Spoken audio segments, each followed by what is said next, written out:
pemandangan Sintayong ini kan melihat kalau Jordi Amat ini cocok untuk memperkuat timnas Indonesia nanti. Tetapi dengan keputusannya dia meninggalkan Eropa dan berlabuh ke Asia, terutama ke Liga Malaysia, yang notabene kualitasnya hampir sama dengan Indonesia, ini menjadi sebuah perbincangan yang sangat hangat juga bagi supporter-supporter di Indonesia, terutama fans-fans Garuda. Kalau gue pribadi, gue sangat menyayangkan itu ya. Karena apa? Karena ditakuti oleh gue sendiri, jika nantinya Jordi Amat bermain di Asia Tenggara, khususnya di Malaysia, kualitasnya menurun dan akan berdampak negatif ke timnas Indonesia, ke permainan.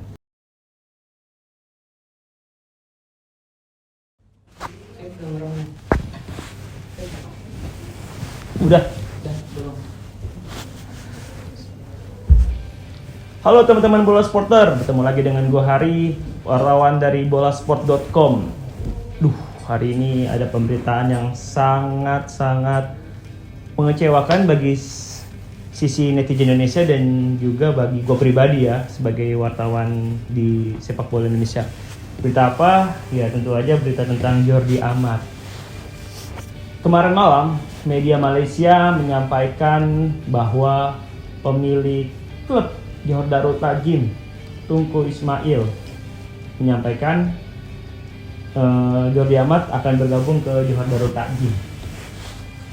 Bagi gua secara pribadi, membaca berita itu cukup mengkagetkan ya.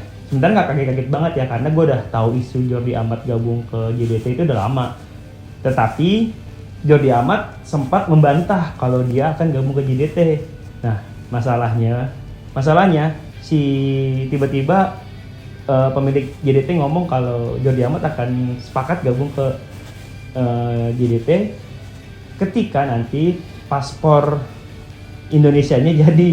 Nah, ini kan ibaratnya kan kayak semacam suatu hal yang sangat merugikan bagi bangsa Indonesia ya. Terutama bagi supporter sepak bola Indonesia. Sebab kalau bisa dibilang Jordi Amat ini kan dilihat Sintayong kan karena dia bermain di Eropa, bermain di terakhir tuh di KAS Eupen di klub Belgia, punya pengalaman di Espanyol, punya pengalaman di Real Betis, Swansea City, dan di KAS Eupen terakhir di Belgia. Artinya kan pemandangan Sintayong ini kan melihat kalau Jordi Amat ini cocok untuk memperkuat timnas Indonesia nanti. Tetapi dengan keputusannya dia meninggalkan Eropa dan berlabuh ke Asia, terutama ke Liga Malaysia, yang notabene kualitasnya hampir sama dengan Indonesia, ini menjadi sebuah perbincangan yang sangat hangat juga bagi supporter-supporter di Indonesia, terutama fans-fans Garuda. Kalau gue pribadi, gue sangat menyayangkan itu ya. Karena apa? Karena ditakuti oleh gue sendiri, jika nantinya Jordi Amat bermain di Asia Tenggara, khususnya di Malaysia, kualitasnya menurun dan akan berdampak negatif ke timnas Indonesia, ke permainan. Nah, bagi JDT sendiri memang banyak di luar sana yang bilang Jordi Amat ini memilih klub Johor Darul Ta'zim karena masalah uang. Tapi kan sampai sekarang belum terbukti benar uang atau benar apa. Tetapi yang gue dapat informasi sebelumnya bahwa ada salah satu klub Yunani, Panathinaikos, yang udah menawarkan diri ke Jordi Amat, tetapi ditolak oleh Jordi Amat. Informasi itu didapatkan oleh salah satu agen namanya Alex Alves yang WA langsung ke gua dan mengkonfirmasi melalui chat dengan agennya Jordi Amat bernama Jose. Nah, di sana itu dalam chatannya tuh berisikan bahwa kalau seandainya Jordi Amat menolak tawaran gaji dari Panathinaikos. Oke, cukup mengkagetkan karena bagi gua Panathinaikos itu klub besar. Terus sementara Jordi Amat usia baru 30 tahun, seenggaknya bisa lah main di sana. Terbaru, klub Turki FC Ural itu juga berani membayar Jordi Amat, tetapi dengan gaji yang sangat kecil, sekitar berapa ya? Kalau di rupiah itu sekitar 320 juta sebulan.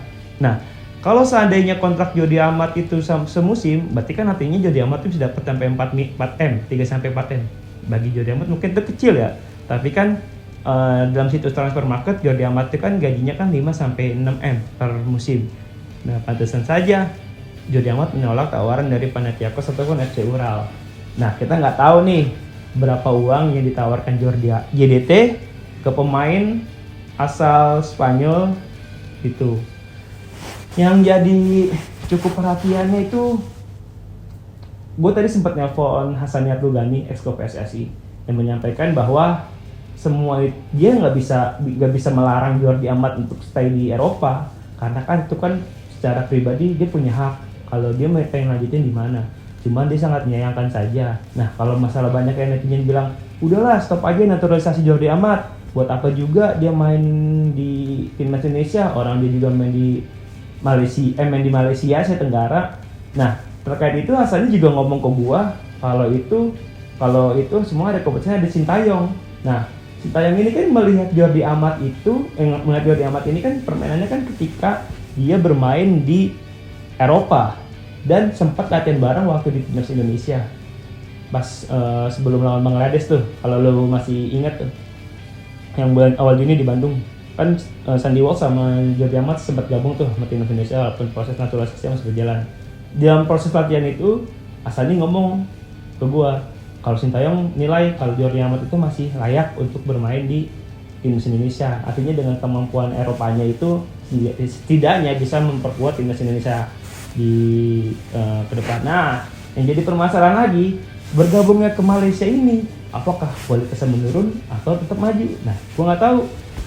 Kalau gue pribadi ya sangat, yang tadi gue bilang, gue sangat menyayangkan dia memutuskan untuk pindah ke Asia Tenggara. Ya bolehlah ke Asia Tenggara, tapi Asia Tenggaranya jangan ke bolehlah ke Asia, tetapi jangan ke Asia Tenggara. Bolehlah dia gabung ke Korea Selatan, Jepang, ataupun Asia Timur yang kualitas kompetisinya itu sangat bagus. Bahkan seenggaknya dia juga bisa gabung ke negara-negara yang rankingnya 100 FIFA. Jangan di atas 100 FIFA. Kalau itu kan sama aja bohong. Kalau gue pribadi menilai seperti itu. Nah, yang menjadi sebuah tantangan ke depan, apakah proses naturalisasi ini berjalan atau tidak, kita tunggu saja. Yang pasti ini belum ada. Yang pasti JDT akan mengkontrak Jordi Amat ketika udah resmi jadi WNI. Dengan status dia sebagai pemain Eropa, karena belum jadi warga negara Indonesia, mungkin bisa batal. Ya kita lihat nanti aja lah. Itu mungkin penjelasan gue tentang Jordi Amat, bagaimana situasinya dia saat ini terkait permasalahan dia gabung ke JDT, netizen kecewa, PSSI bicara, dan yang lainnya. Oke, sekian informasi yang gue sampaikan tentang Jordi Amat. Nantikan kabar-kabar selanjutnya hanya di bolashsport.com. Tetap pantau dan baca berita sepak bola nasional, internasional, olimpik hanya di bolashsport.com. Dan juga jangan lupa subscribe YouTube bolashsport.com. Nantikan nantikan berita-berita menarik yang ada di situs tersebut. Sekian, saya Hari. Assalamualaikum warahmatullahi wabarakatuh. Terima kasih sudah menonton. Silakan subscribe, like, dan jangan lupa komen di bawah ya Bola Spotter.